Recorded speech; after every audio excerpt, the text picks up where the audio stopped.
Sir माँ बाप के हवाले से एक सवाल है, सूरह बनी इसराइल की आयत जिसमें माँ बाप को उफ तक न कहने का हुक्म। अब आजकल के हालात में मेरे से भी हुआ है कि वालिदैन से हम कहते हैं कि आप चुप करके बैठ जाएं, आपको नहीं पता, आप इस मामले में ना बोलें। तो क्या ये भी अस्तगफिरुल्लाह तो बोली, अल्लाह ताला माफ करे, ये कभी भी अल्फाज नहीं इस्तेमाल करने चाहिए माँ बाप के लिए। अच्छा सवाल करें आप? सवाल यही है कि क्या ये ऐसा कहना भी उन आयात की खिलाफ वर्जी है? सरकार ये सबसे बड़ी खिलाफ वर्जी है, यानी बाकी तो इससे छोटी हैं जो मना की गई हैं। कुरान जो मना कर रहा है, ये 10 कमांडमेंट्स में मेरा मसला नंबर 77 रिकॉर्डेड है, सूरह बनी इसराइल में आयत नंबर 23 से 39 तक कुछ 17 आयात में 10 कमांडमेंट्स हैं जो तौरात और इंजील में थी और कुरान में भी आई। आऊज़ु बिल्लाहि मिनश शैतानिर रजीम। वक़ज़ा रब्बुका अल्ला तअबुदू इल्ला इय्याह, और तुम्हारे रब ने ये बात तय कर दी थी कि मत पूजना किसी को सिवाय उसके। पहली कमांड थी तौहीद, दूसरी वबिल वालिदैनि इहसाना, और माँ बाप के साथ एहसान कर।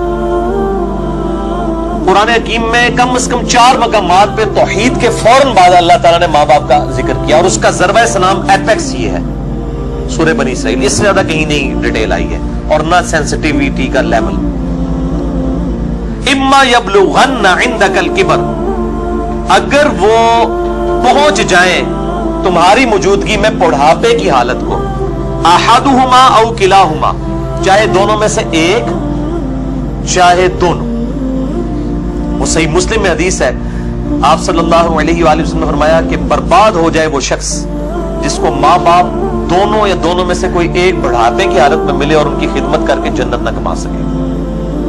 ये सही मुस्लिम में, मुस्लिम में तो इतनी ही है, लेकिन तिरमिज़ी के अंदर और मुस्तदरक लिल हाकिम में वो बड़ी डिटेल हदीस है कि आप सल्लल्लाहु अलैहि वसल्लम 3 सीढ़ियां चढ़े, पहली सीढ़ी पे फरमाया आमीन, फिर दूसरी पे आमीन, फिर तीसरी पे आमीन। पूछा गया तो आप फरमाया कि जिब्रील अलैहिस्सलाम आए थे, उन्होंने कहा कि आप अल्लाह के रसूल सल्लल्लाहु अलैहि वसल्लम मेरी दुआ पे आमीन कहें कि बर्बाद हो जाए वो शख्स जिसके सामने आपका जिक्र हो और वो आप पर दुरूद शरीफ न पढ़े, अल्लाहुम्मा सल्ली अला मुहम्मद व अला आलि मुहम्मद। तो मैंने कहा आमीन। फिर उन्होंने कहा कि बर्बाद हो जाए वो शख्स कि जिसको माँ बाप या दोनों या दोनों में से एक को बुढ़ापे की हालत मिले, उनकी खिदमत करके वो जन्नत तक कमा सके, मैंने कहा आमीन। और तीसरा, बर्बाद हो जाए वो शख्स जिसको रमजान का महीना मिले और वो अपनी मगफिरत ना करवा सके, आपने फरमाया आमीन। मुख्तलिफ तरीक में ये तरतीब डिफरेंट है, बहरहाल ये तीनों बातें। और मुस्लिम शरीफ में इतने अल्फाज हैं, वो सही मुस्लिम में, कि बर्बाद हो जाए वो शख्स जिसको माँ बाप दोनों या दोनों में से एक बुढ़ापे में मिले और वो उनकी खिदमत करके बख्शिश ना कर सके। ये तो एक है, ये साइमल्टेनियस कंट्रास्ट। दूसरी तरफ ये है कि अगर वो पहुंच ही जाए तुम्हें, तुम्हारे सामने दोनों या दोनों में से एक बुढ़ापे की हालत में, फला तकुल लहुमा उफ, उनको उफ तक भी मत कहना। उफ की ट्रांसलेशन पंजाबी में हो सकती है हाँ। आप कह रहे हैं कि जी तुसी ये कहो चुप करके बैठे रहो, तो नहीं पता, ये तो अल्लाह तो बंदे हो, ये तो गाल है। अल्लाह के नजदीक तो इतनी बड़ी ये चीज है, अल्लाह तो कह रहे हैं कजरबी से ये भी नहीं कहना हो, यानी वो बात कर रहे हो और आप उनको सिर्फ इतना रिस्पॉन्स करते हैं, यार बस ऐਵੇਂ ही लगा मैंने, ये भी नहीं, जुमला भी नहीं बोलते, आप कहते हैं हाँ, ये भी, ये इसको मना किया गया है, वो तो बहुत बड़ी बात है। उनको उफ तक भी मत कहना, वला तनहरहुमा, और उनको मत झिड़कना,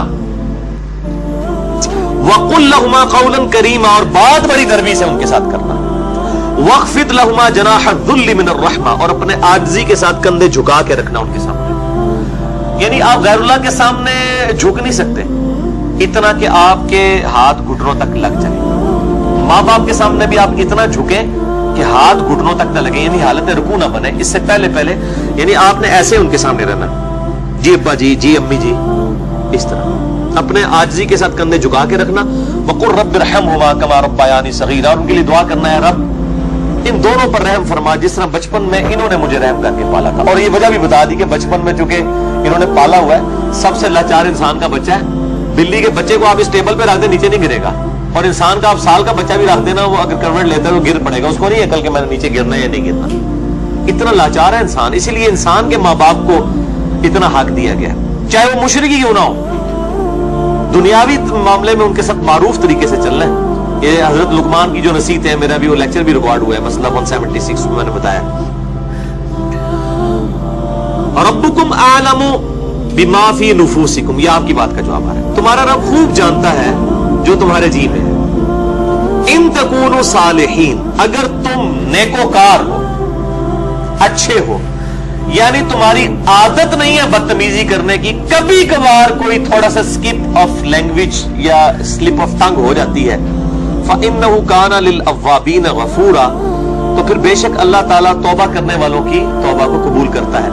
यानी आदि मुजरिम ना हो, इन तकूनु सालिहीन, अगर तुम आदि मुजरिम नहीं हो, आम हालत में तुम्हारा बड़ा अच्छा एटीट्यूड है, कभी कोई स्टेट ऑफ माइंड ऐसी थी कि कोई बात गलत निकल गई, फौरन तौबा करो, तौबा अल्लाह से भी करनी है, उनसे भी माफी मांगनी है, अल्लाह ताला माफ कर देगा। लेकिन ये मामला बहुत सेंसिटिव है ना जी। अब देखें कि हम दुनियावी मामलात में भी, यानी सुई गैस की वजह से आपको पता है कितने लोग हैं जिनके साथ इशू बनते हैं। आप कितने वहमियों की तरह रात को चेक करते हैं, यार कोई यानी कोई कहीं पे पायलट खुला ना रह जाए, या हीटर जलता हुआ ना छोड़ दे पीछे से, वो अगर लोड शेडिंग हुई और फिर गैस आई तो आप पता है कितने लोग हर साल मरते हैं। तो कितनी एहतियात की जाती है, छोटे बच्चों के सामने माचिस लाइटर नहीं रखा जाता, तो एहतियात करते हैं। तो आप देखें इस तरह की अगर आप एहतियात माँ बाप के बारे में कर रहे हैं तो शायद सालों में कभी एक दफा हो, लेकिन हर हफ्ते ही झड़प हो जाती है, या जब जब मामला होता है तब तक झड़प हो जाती है, तो इसका मतलब है इन तकूनु सालिहीन नहीं है आप, लिहाजा आपकी तौबा भी कोई कबूल नहीं है, तौबा भी नहीं है। जब तक कि माँ बाप सही तरीके से माफ न करें और अपनी रविश सही न कर ली जाए, तो उसमें यह बेहतर, ये मैंने भी देखा है, मतलब मेरी भी एक बड़ी एक्सट्रोवर्ट नेचर है, तो मतलब बाज़ का माँ बाप, क्यों माँ बाप को यानी एक बचपने की तरफ, सूरह हज में आता है कि अल्लाह ताला रजील उम्र तक लुटा देता है कि कई चीजें जानने के बाद कुछ ना जाने, बूढ़े और बच्चे बराबर होते हैं। मेरी भी यानी अल्हम्दुलिल्लाह दादी माँ की उम्र 90 साल हो चुकी है, मैं यानी आज से 10 साल पहले देखता हूँ और अब उनमें काफी फर्क आया, यानी बिल्कुल बच्चों वाली आदतें, छोटी छोटी बात को माइंड करना। तो मैं अपने माँ बाप को भी समझाता रहता हूँ, वो अभी भी उनके साथ उसी तरह मुकाबला कर रहे होते हैं अदब के दायरे के अंदर। तो मैं उनका तो इनके साथ मुकाबला बनता ही नहीं है। जैसे छोटा बच्चा तो आपको 5 दफा पूछेगा कि बाबा ये क्या है, तो आप बताएंगे प्यार से, फिर उसकी भी आगे से वो कीड़े निकालेगा। तो अब वो कई बार भूल जाती है, मुझसे बार बार पूछ रही होती है, तो मैं, मेरे सामने ये आयात होती है ना, तो मैं वो 10 दफा एक बात अगर मुझसे पूछती है ना, तो मैं 10 बार जवाब देता हूँ। मैं ये नहीं कहता मैं तो निकाल भी दे सियासी, क्योंकि जाहिर है कि इस उम्र में पहुंच के, रजील उम्र में यही कुछ हो जाता है। तो इंसान को यानी बिल्कुल पॉजिटिव रहना चाहिए, डरते रहना चाहिए, क्योंकि तौहीद के बाद कुरान हकीम में कम से कम 4 जगह अल्लाह ताला ने माँ बाप के हक का जिक्र किया, और जन्नत और दोज़ख डिपेंडेंट हो गई है, ठीक है जी, इस हवाले से तो बहुत एहतियात करनी चाहिए। सर, अब अगर ऐसा हो चुका हो और वालिदैन से माफी भी ना मांग सके इंसान, और वालिदैन जिंदा है, नहीं सर, मुज़ाहरा माफी इसी सूरत में नहीं मांग सकता ना इस वक्त, हाँ। इस स्टेज पे नहीं, बाल लोग इसलिए नहीं मांग सकते कि वो माँ बाप को छोड़ के दूसरे मुल्क चले गए होते हैं, हाँ ये भी मुमकिन है। तो वो क्लैरिफिकेशन जरूरी है। देखें, माँ बाप से अगर ऐसा हो गया तो फौरन से पहले माँ बाप के लिए दुआए मगफिरत करें और उनकी तरफ से सदका और खैरात करें। जैसा कि सुनन इब्न माजा में हदीस है कि ये सही सनद के साथ है कि एक शख्स के मरने के बाद जन्नत में कुछ दर्जे बुलंद किए जाते हैं। तो पूछता है, अल्लाह ये मैंने नेकी नहीं की थी, ये क्यों मेरे दर्जात बुलंद हुए? तो अल्लाह ताला फरमाता है, तेरी औलाद ने तेरे लिए इस्तिगफार किया, तो उसकी वजह से ही तेरे दर्जात बुलंद। औलाद तो इन्वेस्टमेंट है। सही मुस्लिम में हदीस है कि मुर्दे को 3 अमाल का सवाब मिलता है। नंबर 1 सदका जारिया, वो मिलना भी चाहिए, उसने खुद किया, इमाम बुखारी ने बुखारी लिखी है, सवाब उनको मिलना चाहिए।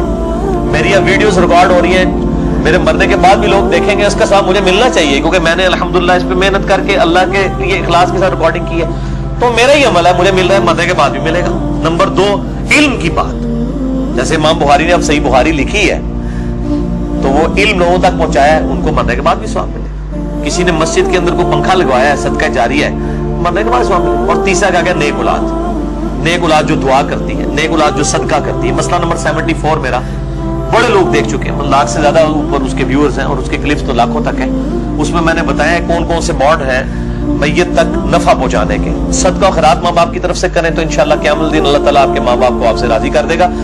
जब उनको मरने के बाद आपकी दुआओं से नफा मिलेगा तो बड़े खुश होंगे कि हमारे बच्चों ने हमें मरने के बाद याद रखा।